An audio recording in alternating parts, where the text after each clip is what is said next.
Hey everybody, welcome back to Make Stuff Better. Today we are doing part 2 of the HPI Blitz rebuild, improvement. We're just making it better. So this is what we're looking at. I got this zip tied on here, but I now have some double-sided tape. So we're gonna stick that down. I bought a second receiver. If you watch the video that I made for the HBX Transit, the receiver that I was running in this, I actually stuck in there, so I needed another receiver, so this will run on the same radio. I'll stick that in there somewhere. I also purchased the traxxas slipper clutch eliminator kit, so that'll go in. And I have this, so I'm going to be able to replace some of these screws. Like, these are definitely not the right screws for the motor. We'll get the right ones in there, and then this will be ready to rip. I've noticed that some of these bearings, I think this side, the bearing's all worn out.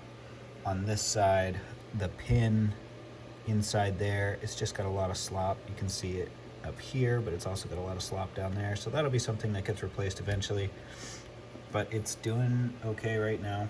I think after I go through and do this, the spur gear is in the mail, so that'll be here hopefully in a little while. Hopefully we get to see that in this video.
So I'm basically ready to go with this XL5 setup.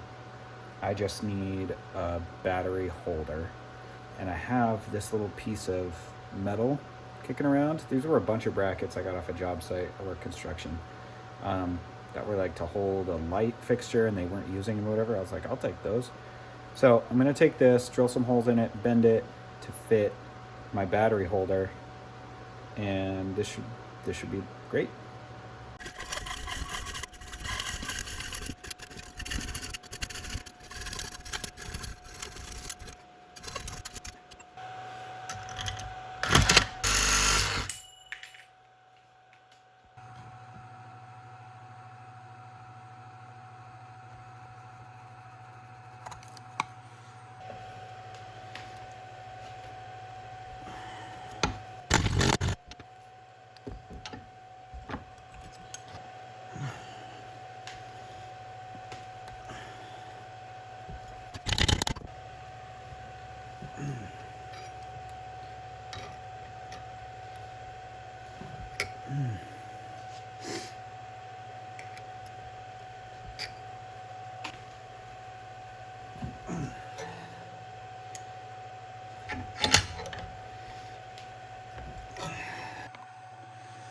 There we have our bent piece. That's gonna go, get these wires out of the way. It'll sit there like that. We'll drill holes here and here so that those can go through it. It'll slide right down on there. What I did to mark the holes, you can probably see that. Let's do this. Right there, just put tape on it, and I was able to set it right on here exactly where I wanted it. Give it a little tap so it marks the tape where the hole is, and then I just drill a hole where the tape's marked.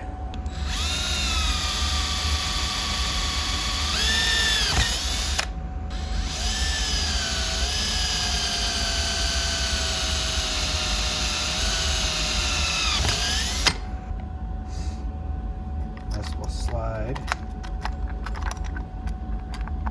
right on there like that.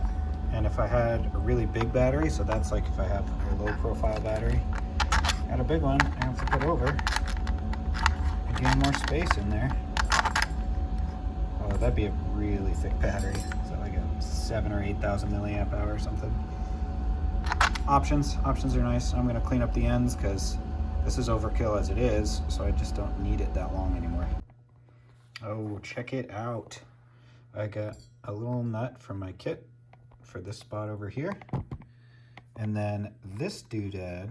So this is basically what comes on the stock battery holder. This one was just here to adjust the slipper clutch, which isn't there anymore.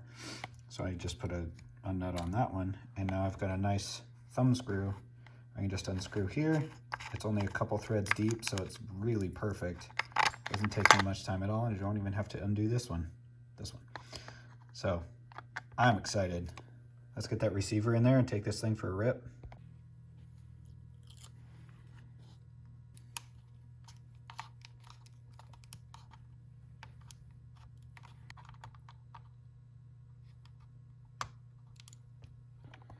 I've seen people do different things to manage cables. This is something I just came up with. Double-sided tape to stick it here.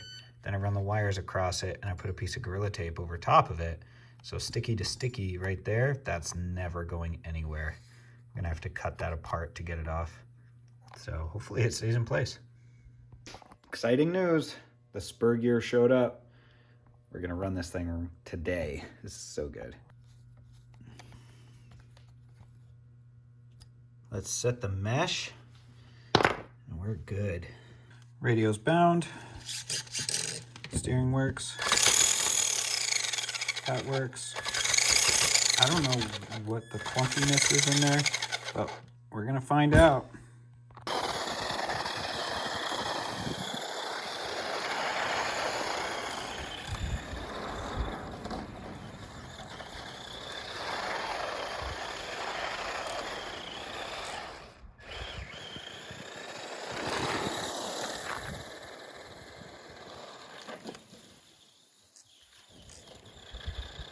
Well, that right there is its top speed.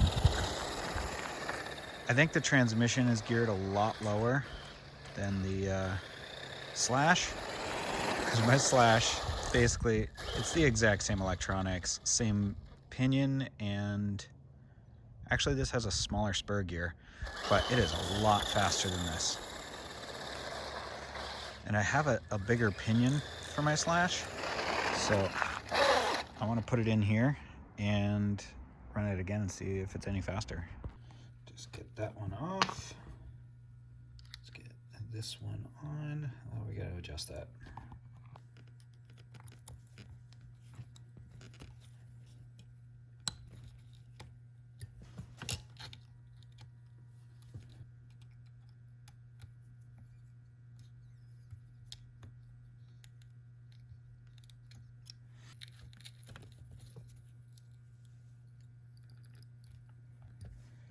Look, I already broke it, sort of.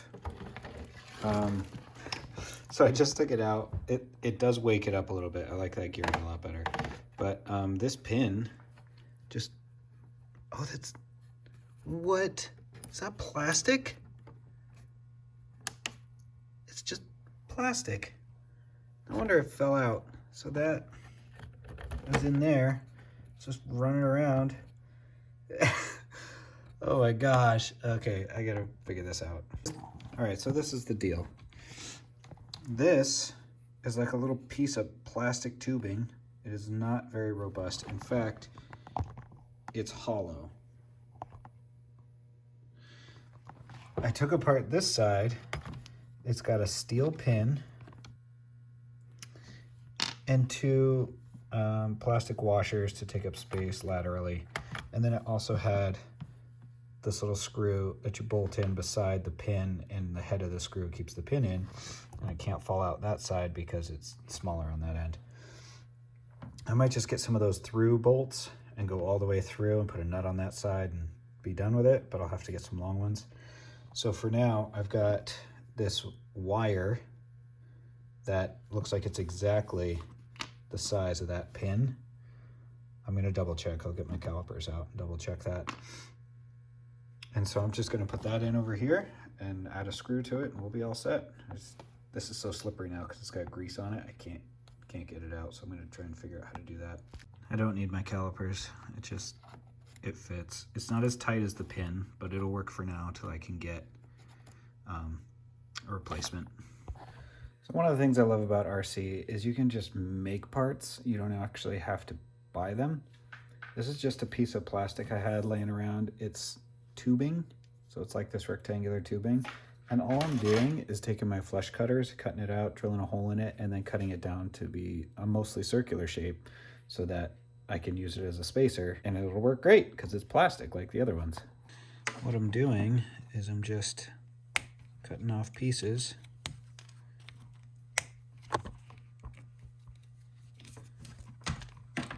Like so.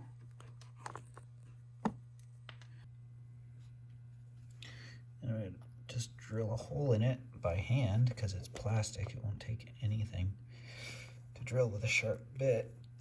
Well, it'll take a little. It takes a little pressure. And there we go. We're through. Clean off some of the burrs.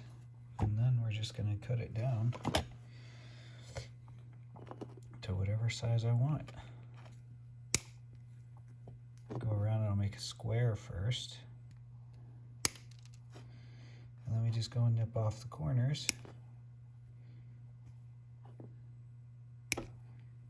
Make it an octagon shape. It's close enough, right? Just need another one. And there it is. I got my two little gray homemade washers, my homemade pin, and a new screw in there to match the other side. We shouldn't have that issue again, at least for a little while. Let's go rip it again. All right, new pinion. Fix the wheel issue that was really messed up. Let's see it go.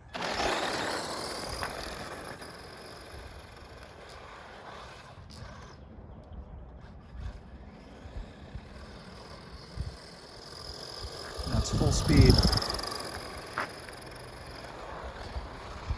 I mean, it spins out nice, but it's so light and it's two-wheel drive, so it just drifts really, really well. I bet you it's still slower than my Slash, the two-wheel drive. It's very smooth, and I'm really impressed at how quiet it is.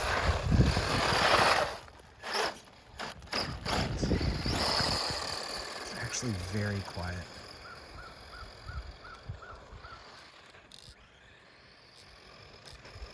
But it's gonna get faster, just you wait.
So something happened to the servo. I gotta figure out what happened there. It seems like it just lost power. Maybe the motor burned out, but we'll see. Well, that's it. The servo, I think, is dead. I have a bunch of other servos. I might try and just see if the motor will come out and I can replace the motor. I'm all about fixing things rather than just going and buying a new part, but I'm not opposed to buying new parts if I have to. So this thing is a lot of fun. We're working our way through all the things that are going wrong with it, but it's going to be a blast. It's going to be a really good rival for my two-wheel drive traxxas Slash. I'll let somebody else drive this one. I can drive that one, eventually replace the bearings and get through it. I think the drive cups are what is really causing the issue with the jumpiness and the drivetrain, because I just looked at it and it's really, really sloppy. So we might get new drive cups here, and then the dog bones look okay, and that should help tighten up what's going on there. So stay tuned. There's going to be a lot more videos on this truck, fixing it up, getting it like basically race ready. We'll catch you guys later, and thanks for watching.